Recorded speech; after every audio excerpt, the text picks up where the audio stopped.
Hey, everybody. Welcome back to the Seminary of Hard Knocks podcast. I'm Seth. That's Megan over there. How's it going, Megan? It's going fantastic. Good. Lovely, you doing all right tonight? Oh, I'm doing wonderful. Good. Yeah. Well, I promised you that I won't try to make you laugh because it hurts when you laugh for some reason. I have this weird stitch in my side and I don't know why. I don't know why. So I promised not to be hilarious during this episode. So to our listeners, that's why this won't be funny at all. It will be the most boring robotic thing you've ever heard. I promise. I feel like that is a promise that is meant to be broken. I'm going to break the heck out of that. Yeah, I hope. We'll see. We'll see. Today is October early something, and a lot of churches are starting to get ready for Christmas. Isn't that crazy? It's nuts. And I know, I hate Christmas before Thanksgiving. I hate talking about it, thinking about it. Same. And I love Christmas. Is this your favorite? Is it your favorite holiday? Oh, I don't know. Christmas is really cool, but also I love food. So Thanksgiving's also really up there.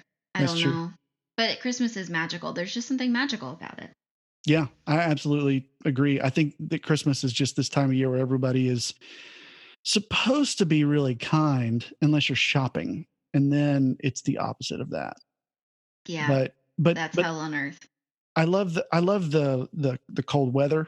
You know, I hate summertime. I love cold weather, and which is why I live in Texas, because we get loads of it. Sarcasm. I think that it's just this great time. Hopefully it snows. Like I think last time we talked about Christmas, I told you that last couple of years we typically have like an 80-degree something Christmas. Yes, you know, which is insane. That's not Christmas. Right. It's like all these shows are about, white Christmas, and there's snow on the ground and it's cold and everybody's bundled up and we're all wearing shorts. You grew up in Texas, right? Raking leaves, out of the yard still. Yeah. So you grew up in Texas, right? I did. Have you ever had or experienced like an actual white Christmas? Well, I remember the great snow of '85 when I was very young and we had a snowball fight. You did? You actually...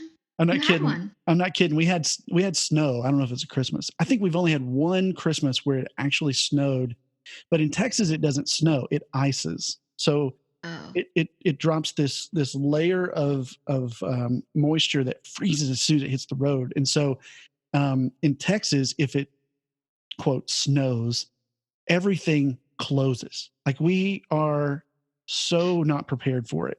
Like up north. Why would you? Because it's so abnormal, right? It is super abnormal. We don't have snow plows. We don't have people clearing the streets. I mean, if it's icy or if it's snowing, we just don't go to school. We don't go to work. We cancel stuff. I mean, it's like, it snowed in Texas. That one day of the year it might do it. Let's just stay home, everybody. And we do. Sense. It's awesome. Well, there's something super magical about an actual white Christmas. And yes. I've had many because I live in like the Northeast. I grew up in Ohio. I live in Michigan. It's like a white Christmas for 6 months out of the year. Yeah. And people from the north are like, hey, we hate snow. And I'm like, I can't fathom how you would hate that. It's so soft and fluffy and beautiful. I don't hate snow. I just don't want it to last forever, like as long as it does. Right. That's what they say. It's like, man, it lasts so long. You just get really tired of it. And it's like, go away, please. Yeah. And it's hard to get around. And plus, I think it mixes with the dirt. It gets real gross by the roads. That's true. Pretty gross. Let's go make a snow angel. He's gray. Don't eat the yellow snow. Don't eat the yellow snow. It's almost like your snow angel looks like a demon because it's. Do you get that joke? Black. Don't eat the yellow snow. Do you get that joke? You don't know what snow is like. Yeah. What happens in the snow? What happens in the snow stays in the snow. Okay, this is getting weird. That's what I hear. Let's talk about Christmas planning because we're going downhill real fast. I know it's late at night, and who knows what we'll say. There's no filter. Yeah. Christmas is awesome, and churches have to get so much prepared to pull off a Christmas. Even if you're a church of 100, or you're a church of 100,000, or whatever it is, you're doing one service, you're doing 8 services, you're canceling services.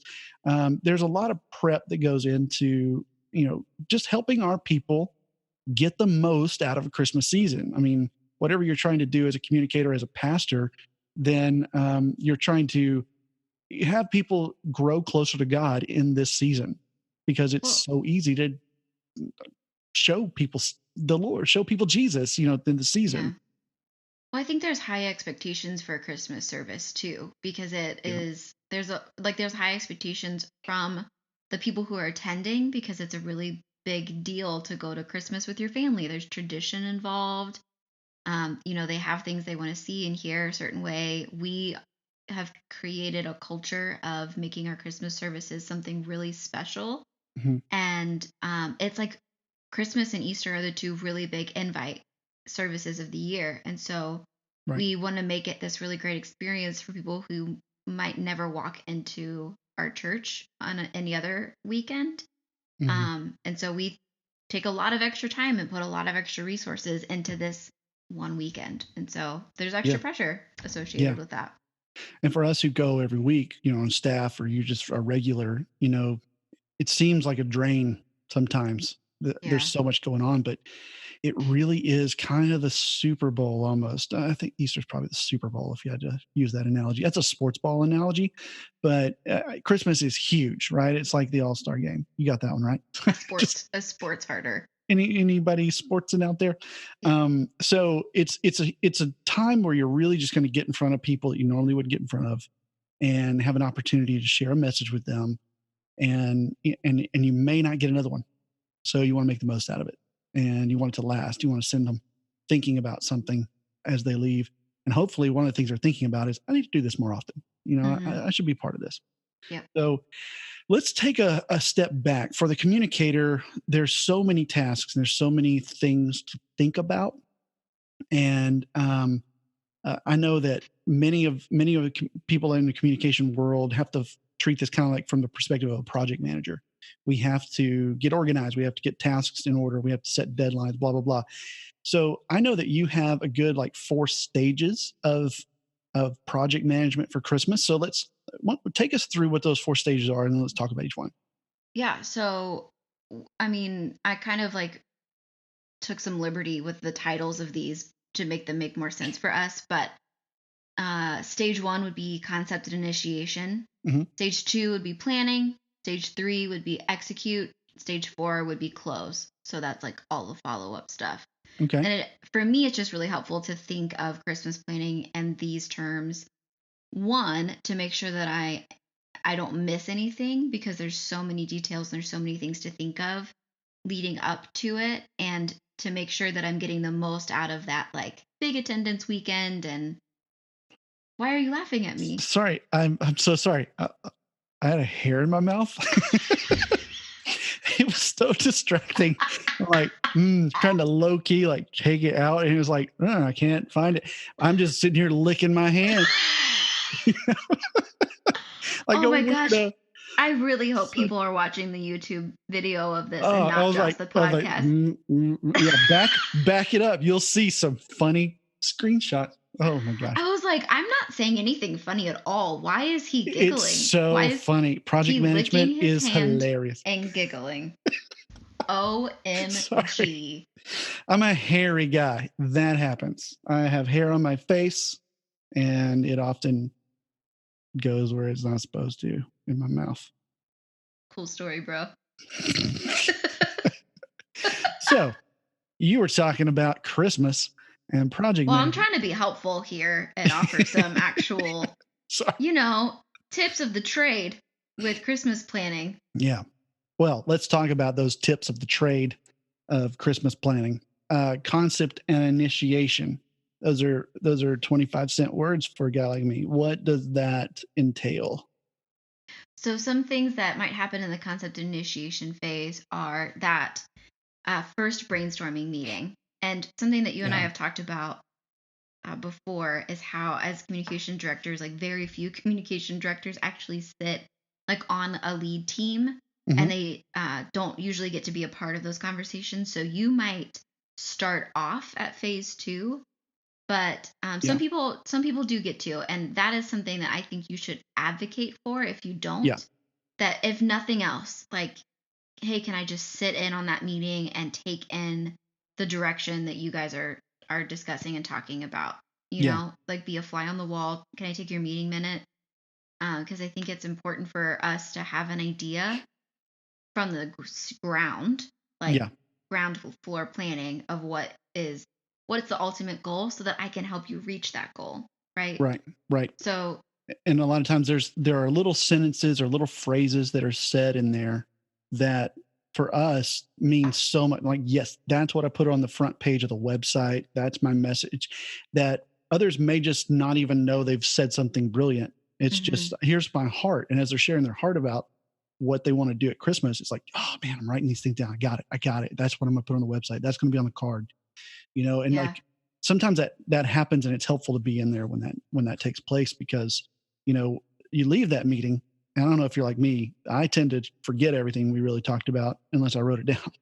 And so I go for a meeting, I'm like brainstorming, we're having fun, and I leave, and then I'm like, what was that thing we came up with? It was awesome. I what can't remember what what it are we was. doing again? I've had so many conversations with our former lead designer, Craig. We'd have this great meeting, and we'd talk about some incredible stuff, and then a day later, I go, what was it we were talking about yesterday? And neither one of us can remember. And we didn't write it down. So we're like, we got to write stuff down. It's kind of a running Yeah, joke, like write it down. But being in yeah, there is really helpful. And if you yeah. can't be in there, then get the notes. Try to find ways to be part of that so that you can really take that inspiration from the heart side of things Yeah. and really put that into the Christmas collateral that we're going to talk about. So this phase ends when you have brainstormed and finalized the theme and design. And Yeah. that probably should happen somewhere in like July. Yeah, if you can. If you can, Hmm. that's ideal, especially since summer tends to be a little bit slower. Right. It's a great time to get that done. Yeah. And what I did for these brainstorm meetings is I would have somebody from each most every ministry department if I could. So it would be the communications director, Hmm. creative arts director, lead pastor or teaching pastor, whoever's teaching. And then I would have like community life and small groups in there because at the end of Christmas, you want to lead up to something that's going to bring people back. Right. And small groups and community life, or whatever you call that role, spiritual growth, whatever Hmm. you call that role, um, is going to have really good input in that. And more than likely, they're going to have high responsibility Yeah. once Christmas is over. And so I want them to be a part of the process from the start so they have better buy in Yeah. That's great. as we And I'll advocate. say this too. Um, unless your next series is kind of got a good hook, or it's a little controversial, or it's got a great title that people can remember, that's probably not going to be enough to bring people back. There's series and there's stuff going on all the time. It's like, understand what people are really looking for is community, and find ways to connect them to that. I think is a lot stronger Yeah. than, hey, we're going to impress you some more with this really cool X. Then I think that if your series has, like, if you're doing something like our next series is going to be, tough questions that everybody asks about the Bible, that might bring people back. That's good. Hmm. And so I would say plan your after Christmas series to be like a really easy to grab hold of and want to come back to series, and really put a lot of time into that as well. We always called them felt need series. Yeah, that's good. What's a felt need? So, I mean, everyone needs to know how to read the Bible better. Everyone needs to know and understand what baptism's about. Everyone needs to know and understand, the theology behind giving and Hmm. generosity. Those aren't felt needs. Felt needs are Right. things like, how do I make my marriage better? Or Yeah. how do I raise my kids? Or what do I do with being single? How do I live a single life well? Hmm. Or like how do I be a Christian in my workplace? Those are Yeah. felt needs, things that people are like running and things that people are YouTubing. Things they're YouTubing and Googling. Yeah. That's what I was about to say. Type in how to, and then see what That's your Google comes series. up with. And that might be your series, like type that Yeah. into Google. That's great. So Yeah. we got the plan. We're going to brainstorm, figure things out, get our design down, and then we're Hmm. headed to the plan stage, right? Yep. Stage two. Stage 2 is plan. So that would be where you like schedule your milestones, your Okay. deadlines. Right. Because here's the thing, at the end of the day, one of my biggest desires is to not be on fire. I Mm-hmm. don't want to get up to the week before Christmas and realize, oh my gosh, I have not scheduled or planned or done anything for social media. I have 15 hours of work to do in addition to my normal work because I just totally forgot about it. So, Yeah. laying all of those things out, or, you have a print piece and you're running late on it and now you're paying triple the shipping fees because you need to Right. overnight it to get it there the weekend before, the weekend of, or whatever. Mhm. And now I'm wasting resources because I didn't plan this out well. So Right. scheduling your milestones, laying out your deadlines, knowing all of your deliverables, Yeah. and And putting a date. I'll give you an example. When we do mailers, and I don't know how you do if you do mailers or whatever, but anything, you just put that in the blank. Let's say you want to have a mailer drop 2 weeks in people's mailbox before Christmas Hmm. and be delivered those 2 weeks.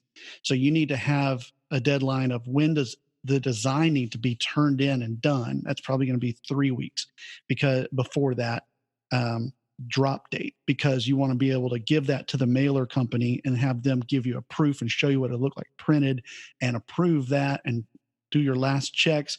So you got to get your deadline to there. And then to have that ready to go, you need a lot of lead time before that to design and go back and forth with your team. And you're working backwards from that date of when do you want Right. to have this done. And so I would start with that and work backwards. That tends to be a little more helpful in creating a timeline for what is it we're trying to do with all these different deliverables that we got to come up with Yeah. for Super smart. Christmas. Super smart. So when you're setting deadlines, just kind of think ahead. When am I going to actually need this in hand? And when do I need to have concept done? And when does it need to be executed, delivered, and And I out? always give myself a week buffer too, Yeah. because something always comes up. There's a Murphy's last Law. minute change, or the Yep. proof comes back and oh my gosh, there's a misspelling and now I've got to redesign it and send you new Yeah. files. And There's then I'm in back to back meetings for 3 days. So then I can't actually send you the file until Friday, mhm. whatever. Things happen. So Yeah, it does. week And buffer. And you also need to think about at this point budget. Like, how much money do we really Yes. have to do what we want to do before we ever start going, okay, we want a Facebook ad, we want an Instagram ad, we want to do this mailer, we want to blah, blah, blah. Yeah. How much money do you even have to work with? Yeah. And That's if it's nothing, like, you need to know that so that you mm, don't plan for all of these things. right. And I think a lot of times what ends up happening is people that started a zero budget, they'll get told, okay, well, where are the invite cards? Like, well, that costs money. So do you want to add that to the budget? So I would just keep track of those things. Like as Yeah. they pop up, even if you start at zero, you probably end up spending something. So Hmm. keep track of those so that the next year you can go back and say, hey, I want to execute what you want really well. And I don't want you to have to think about this next year. I want to Yeah. take that off your plate. So these are all of the things that you asked for me that weren't originally in our budget or in our timeline. Right. Do you want to pre-approve those so that you don't have to think about this? Because that's my job. Like at the end of the day, Yeah. my job is to take that off your plate and do it so you don't have to. Exactly. And I would even set, like, in Asana, Trello, whatever you're using as task management, which you should use something for this, especially it's huge. Set a task to fire off next year in July with that link to that document Mm, in it that says, here's what you spent, here's what you did, here's how it went, any of your debrief, any of the stuff we're going to talk about. All of that's in that task. So it's like, hey, today's the day to start talking about Christmas. And then you can be like, oh man, we should start talking about Christmas, and get down the road and go, oh man, and then have it recur just yearly or something like that. And you can, yeah. when you're done, reset it for the next year. So you don't have to worry about, like, should I be thinking about this yet? Or is it time? It's like your program will tell you if you set it, and just that helps me because then Yeah, it's for sure. less to put in here at once. Yeah. Um, Which that's a really good lead in into the next thing, which would be your communication plan. yes, So that is all of the things. That's your social media, that's all your the website. things. Are you doing a landing page? Are you creating a whole new website? What is your print collateral? What are your emails going to say? When are they going to Hmm. be sent? Are you doing a follow-up event? What does that look like? What are Yeah, your communication things leading up to it? Are you doing tickets? Are you not doing tickets? Like yeah. all And those once you details. decide all those things, go back to deadlines and go, when does all this need to be done? When does it need to fire? When do I need to schedule it? Mhm. It's a lot of work. You could spend a good 3 days solid of just doing that and getting it ready. But when you get down the line, man, you'll be glad you did that. Yeah, it'll be easier to fire off and execute. You won't be on fire. You won't be on fire. I like not being on fire. I'm not on fire most days, and I really like that. Let's take a poll. Who likes not being on fire? Yes. And then last, of course, you got to talk about your service flow. Like, what are you actually going to do in the service? And a lot of times I think communications, people don't really have a lot in that realm. You might have some, like elements or ideas. You might be part of the brainstorm team or whatever. But if you have worship leaders, creative pastors, people like that senior pastors tend to be more invested in that, I think. Is that? Sure, totally. But this again is another spot where it's really good to know what's going to happen so that you can prepare to communicate it. Yeah. I asked to sit in on those meetings. Like I didn't really have anything to contribute, but it was really helpful for me to know what was coming, because then I could kind of be creative about, oh, this is an element that we're going to be doing, and I would know I want to take a picture of the stage at this point during the service, or I want to make sure that we capture what's happening out in the lobby between services because I know this is going on, or we're going to be, this is like the main point of the message that we're driving home over and over and over. So I'm going to pre-create some social media images that have that message associated with it. And it just really makes the Christmas service not a surprise, which is obviously ideal. Yeah. That's great. And to communicate to photographers and social media volunteers and videographers, anybody doing things for you, it's good to know, you're right, those moments that are important that are coming up. So you're like, hey, be down there at the start of service when this thing happens or whatever, and they'll be there and they won't miss it. Yeah. All right. So stage 3 of project management for Christmas, execute. I had to say execute the plan. The plan. Not humans. Not humans, just the plan. What do you do when you execute the plan? So this is a fun stage, right? Because all of the work that you've done, you now get to like make it happen. So you go to print, you schedule your social posts, you resolve issues. Like we said, there are always issues. You push the big red button. Is that like the big green button? Yeah. Sure. I don't know what you're talking about. In my head, there's always a button. And when I push the button, magic things happen. I don't know. It's magical things happen. It's like I click submit. That's the big green button. And what is it like in your head? We just got a small glimpse. You don't need to be there very long. I mean, it's it's a raging fire of emotion. I'm in a glass case of emotion. I'm a 4 on the Enneagram, Megan. I have mood swings about every 10 minutes. So we'll see. You go in here, you know what you're going to get. Well, I'm a 9, so I'll just keep you nice and steady. Yeah, that's really good. I like being around 9s. 9s help me out a whole lot. Keep things harmonious for me. So back to the execute thing. I want to talk about the Enneagram. Yeah, I want to talk about the Enneagram now. You know what? Christmas doesn't matter. That's not even important right now. No more Christmas. Now this is an Enneagram podcast. I'm a 4-wing 5. What are you? Oh man, whose video was that at that church conference where there was a guy? There's always the guy that has the "Change My Mind" poster. And he was sitting outside, and it said, "The Enneagram's just another excuse for millennials to talk about themselves. Change my mind." Did you not see that? I did not see that, but that's really funny. That's really funny, and I take offense to that. Oh man, it's so good. Offended. You could just you don't even have to say millennial. Say anybody. Honestly, that's true. That's part of human nature. Narcissism. Oh my gosh, so good. Okay, off of Enneagram, back to Christmas. We've gone to print. We're scheduling posts. We're resolving issues. What does resolving issues kind of entail? Because I know that you said build a week of buffer in. Yeah, that's kind of for this, right? Yeah, well, I mean, I don't know what kind of issues you've run into in the past with stuff like this, but for me, it's usually like, oh, well, we were going to talk about this aspect of the Christmas story, but now we're going to talk about this aspect of the Christmas story, and then 2 weeks of work are just like out the window. Yeah. Like that that happens sometimes, Mm-hmm. almost never. Or like something comes back from the print and you didn't catch an error and it's a really big one and you've got to reprint. Man, you need to have the buffer zone to be able to do that. Yeah. Um, your printer breaks down and you can't print programs, and now you've got to outsource it. And where are you going to do that from? And you got to give them 3 days advance notice because they have other Yeah. clients, and you can't just print it on, Saturday morning like you were planning. Mm-hmm. So stuff like that. Yeah. A lot of little fires to put out. They just pop up. You never know when they're gonna when they're gonna happen.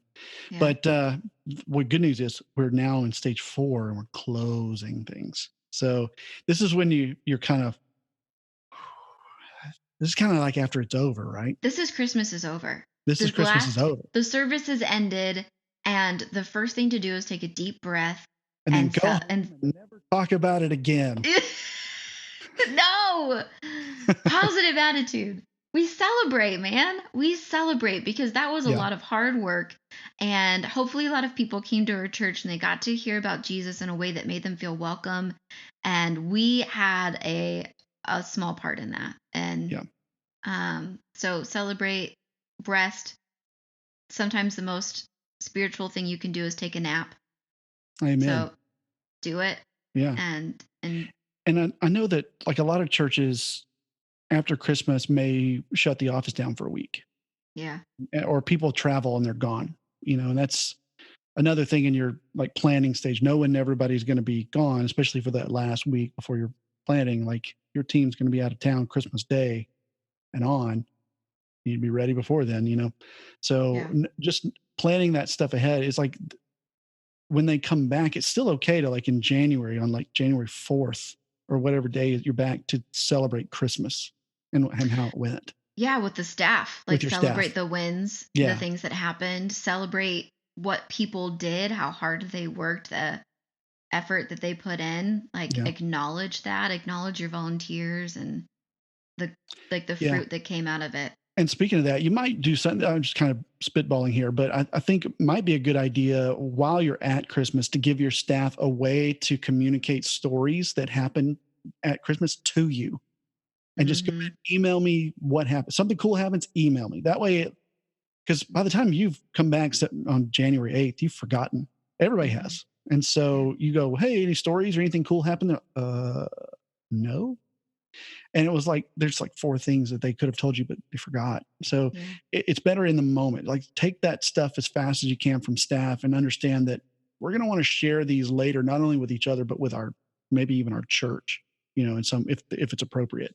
Yeah. No, Maybe have, that's a great idea. just like in that moment, get that stuff. And we've done the thing where it's like a form on our website, and that did not work. Just Oh, have it them. didn't? I was going to ask No, about that. no, it didn't work. We have 80 something staff members, and I think we got 2 in Yeah. because it's just hard to get to, like Yeah.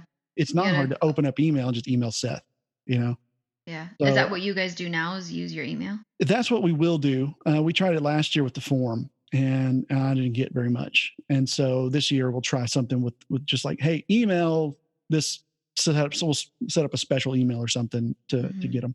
That's easy to remember, like Christmas story at Hope Fellowship or whatever. Just do like my story at Hope Yeah. Fellowship. Yeah, and we've tried stuff like that from our church, and it's really hard because if it's hard to find. But anyway, that's what we'll do. I just think it's a good idea to set up Oh, a that's great. pipeline to get those stories back. Yeah. So, all right, And you so also need to get feedback from your yes, team. What went well? What went wrong? What did you like? What could we do better? hmm Um, I don't think, man, I think feedback's something that is really difficult because we don't always want to hear what wasn't awesome, yeah, but we're never going to get better if we don't get feedback from people. yeah. I would Um, say for feedback, a good idea might be to do it as anonymously as you can. If you have a staff where trust is an issue, or you really just don't have you've never done this before, well, you're going to get more honest feedback if it's anonymous and you'll anyway. get more honest feedback. That one, I would say, set up an actual like Survey Monkey or free survey and create that beforehand. And then as Christmas Eve services or whatever is over that night, send it to your staff and go, hey, go to this link, take 5 minutes. And I wouldn't make it more than 5 minutes worth of questions. fill this out. What did you see? What did you hear? What can we do better? And those will all be collected in a space, and you can go on vacation, forget about it until January, and then come Yeah. back to it. That's Yeah. what I would do. Maybe if you made that like a mandatory thing, like ask if you can do that and make Yes. it like, hey, everyone has to fill this out. Don't ask for Hmm. email addresses. Don't ask open-ended questions. People don't want to think that much. Like maybe offer scales, like on a 1 to 10 scale. How Yeah. did this go? And you could do Um, it. I think you could do a little short answer. Like, what's the best thing you saw, and give like a bunch of sure, examples, and maybe do the other, sure. thing in case Just be somebody does prepared for one. no one to answer that. Yeah, that's fine. But yeah, no, I think that's great. If people are willing to, then do it. Mhm. But I wouldn't put all your eggs in the basket of Right. It could guide your paragraphs. conversation when you get back, when you talk about the feedback, because then you can say, okay, a lot of us said, well, if you got a staff of 3 and 3 people give you feedback, may as well do it in person, Yeah. you know. Yeah, that's But fair. so but you can try, whatever. But I think feedback is super important. We have a hard time hearing it, so find a way to make that easy to hear as well as give. Mhm. And I think that you will have a much more successful, and then keep that for next year when you open up your Christmas tab or whatever. Here's the Start your feedback. brainstorming session with that. Yeah, here's what they said last year. Here's what we did. Oh yeah, I remember that. I remember this. I remember how that went. Yeah, we need to do that better, and just start from there. That's great. Yeah. And you're ready to plan. That's your post Christmas review, I guess. Yeah. Yeah, So the last thing on the close thing is to follow up. Something that I'm Mhm. always thinking about and especially on any weekend where we're going to have a lot of guests is how do I connect with these people outside of this 1 hour service or hour and a half service, whatever it is. How do I Yes. connect with them outside of here? Because they are obviously spending way more time outside of our building than they are inside. Hmm. And I want a way to engage with them and create community, a sense of community for them. Right. That's when your follow up event kind of comes Yes. into play here. But I mean, I know tickets doesn't work don't do not work for everyone, and they didn't necessarily work for us. But one thing I loved about them was the data collection. I got an email address for Yeah. almost every single person that came to Yeah. our service. Hmm. And I could email them, hey, FYI, this is what parking is going to look like, and help set Yes. expectations for That's awesome. the experience. But Hmm. then also, I could email them afterwards and say, hey, thanks for spending Christmas with us. We really enjoyed having you. Here's our next series. Yeah. I'll And tell that you, that's gold. we use the RSVP app. Oh, And okay. I'll put a How'd link that to go? that. It's awesome. It's great. It's not tickets. There's no printouts. There's no signed seats or anything. I mean, you could do that if you want to, but you don't have to do any of that. And Yeah. there's like a cheap, I want to say it's like $300, and they set up everything for you. Do the people have to download the app? No, it's a link. You send it out to them in email and say, get your tickets here. And you just keep blasting and go get your, RSVP here, or however you want to say it. And then all they do is they go in and they fill out like whatever info you want from them, like Mm-hmm. name, email, how many people are coming. We did childcare stuff like that, and then the right people get the emails back, let people know. We can see how full that service is. You can set your limit on Yep. how many seats you've got at Yep. the individual time. Like we have 4 campuses and 6 or 7 services at each campus, right? So 3 or 4 services at each campus. But still, it's like at the 9:00, 9:30 service on Sunday at Frisco East. Here's how many people can seat in that auditorium. Here's how many are full. Reserve your spot. And really, all we're trying to get them to do is do a head count. Yes. It's Like so helpful, if they especially and show even up, for that kids ministry to know yeah, and understand how many kids are going to super be. helpful. Yeah, super helpful for kids ministry to prepare, and super helpful for the people who are going to this site and going, oh man, that service is full, packed. I don't want to go to that one. Let's go to the one that's not packed. Right? Let's go to Yeah. the Saturday night one or whatever, and it helps them see where they can go and bring their family, because they know they're like, oh man, that's going to be super packed. I got 15 people going to be in town that are going to come to church with us, an extra 5 kids. Not doing Well, that one. and they would have a bad experience if they came to a service and there's no seats for them. Yes. And we always make room. I mean, we don't turn anybody away, that we have overflow Sure. plans, things like that. And if you're a bigger church, you have to think about that kind of thing. Well, if any size church has to think about the overflow thing, but as far as like multiple services or whatever, if you're doing that, it really is a nice service, and I can't recommend it high enough. I'll put a link to it in the show notes, but Yeah, that's great. it's such a good tool. I'm sure there's other tools out there that do something similar, but we just use that one because it's awesome. And I think that helps with the follow up, because then when they get their tickets, there's an email that goes to them automatically, whatever Mhm. email address they register, and it has parking info, time info, stuff like that they're going to need. And like you said, if you want to add that list of emails into a list like MailChimp or whatever you use, and send targeted emails to them to prep them for Advent, or do a preparatory 2 days before Christmas Bible study you can do with your family, or something afterwards, like here's a High devotion guide. value. Yeah, stuff like that. Yeah. You want to give away, you've got the info and you can do it. Just put a Yeah. little checkbox in there that says, "Can we email you Christmas stuff?" or whatever. Give Yeah. them. Can we email you Christmas stuff? Can we email you like Christmas things, bro? What does that mean? Yes. I'm gonna email you a cookie. Is that I'm cool? gonna say yes to that. Oh, let me tell you what I love about Christmas. Side note, my mom makes the best sugar cookies of all time. Oh, really? Yes. Like, And she makes them at Christmas, and they're awesome.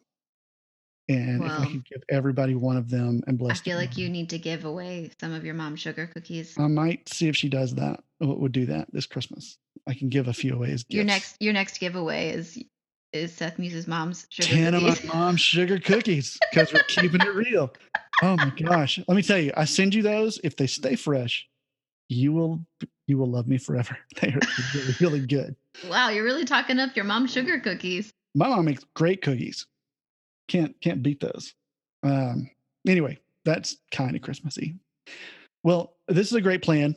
And approaching Christmas like a project manager, thinking through all of these steps may sound a little overwhelming. So I would say Yeah. take a few steps, get a something like Asana or Trello or ClickUp or whatever it is you use, and start organizing some tasks that you can go back to later and think about what's going to happen next year, that you can use evergreen type stuff. And I think that once you start building off of that each year, you have a much more comprehensive plan, and Mhm. it doesn't feel as overwhelming because you just have stuff that's firing, right? Mhm. So Yeah, just do one thing at a time. Take it one step at a time, and that's more than you did last year, maybe. mhm, So that's progress, and be happy with that, and just do what you can with what you have.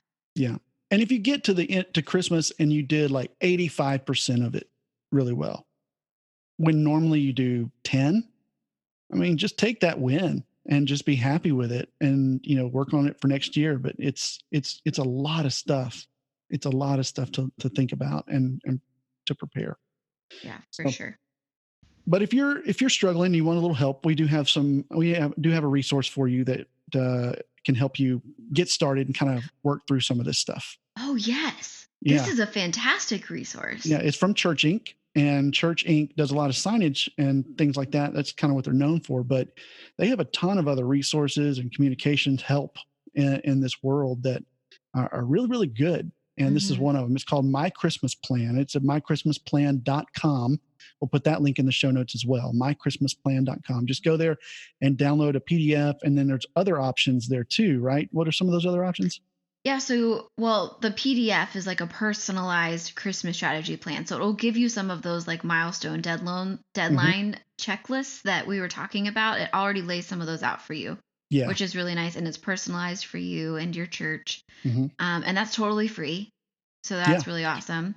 You can also sign up for like a consultation. So if you're feeling completely overwhelmed, or maybe you just want to learn how to do this better or more in depth, or want strategy specifically for your church and your community, because what the context of community matters, Yeah. you can sign up for that too. So there's uh, four different things actually you can sign up for, and it's all on Right. mychristmasplan.com. Right, and it's a great resource, very comprehensive, and easy, like you said, easy to tailor to your context. I think in the communication world, we do a lot of done for you kind of um, copy paste type stuff is out there for a lot of different Yeah. realms and Yeah. communications. And then we go do it. They buy it and we do it. And it's like, why isn't it working? It's like, well, some of this isn't really going to work for you because it doesn't really fit your context. And that's what's great about this. You can morph it into something that is really for you that may not look like anybody else's. That works really, really well. So it's great. I would highly recommend getting it. So anything else about Christmas you want to say? You want to sing a song or anything? No one wants to hear me sing, Seth. Literally no one wants to hear me sing. Not even my family. Christmas time is here. My daughter regularly asks me to not sing. Oh, does she? She's really? only 3. She put her hand on your mouth. You go, Mama, no. She's like, can you not sing that? Don't do that. Don't sing. Like, but I love singing. Yeah, but can you not though? Yeah. Do you? Is it really the best thing for you? Is that a good idea though? No, Awesome. Man, I don't know. Christmas is fun. It's hard work, but it's great reward, and it's tricky because we talk about the same thing every year, right? Mm-hmm. Like the story doesn't change, right? But people that walk it through our doors might not have heard it for 364 days. Yeah, absolutely. So, and it's not new. It's new to them. them. Yeah, keep that in front, man. That's huge. That's our why, and that's. Without that clear why, it does get monotonous. It does get difficult to be excited and, push through some of the hard times. But just remember, there's going to be people in your service that need to hear the gospel so bad. And I mean, even if we just get there and we just botch it, for some reason, it's like God is still going to work somehow in people's lives, and so nobody's going to. I mean, you're not going to get fired. It's not going to end your whole career or whatever if it doesn't go perfect. Just keep in a mindset of we're doing this for our people that need to hear about this saving grace. That's the why. We got to keep that out in front. If we don't, it does get kind of clicking buttons and making graphs and charts and stuff, and it can seem kind of meaningless if we don't pushing that big red button, if you will. Yeah, it pushes the red button. The red button is the bad button. Yeah, the green button is the go button. The red button is the explode button. Oh, I think that switched. I think the analogy switched. Did it? Yeah, I'm pretty sure you said to push the red button earlier. You can't hold me accountable for something I said a whole 10 minutes ago, Megan. I mean, come on. Well, I'm learning. Now I know. We work in the realm of social media. It's all changed by the time we're done with this podcast. That's true. Speaking of being done with this podcast, we are done with this episode. Good times, good stuff. Go ahead and get the show notes for the show at sethmuse.com/102. And we'll also be putting this on YouTube. And I just got 100 subscribers on YouTube. So now I can set up a URL for that show. It's ChurchCom101, and I can't wait to do that. I don't know what it is yet. But for now, just go to sethmuse.com/YouTube, and it should redirect you to the right channel. So you'll find it. But thanks, Megan. This has been really awesome. Yep. Fantastic. Fantastic. Until next time. Yep. See you guys. Thanks for listening.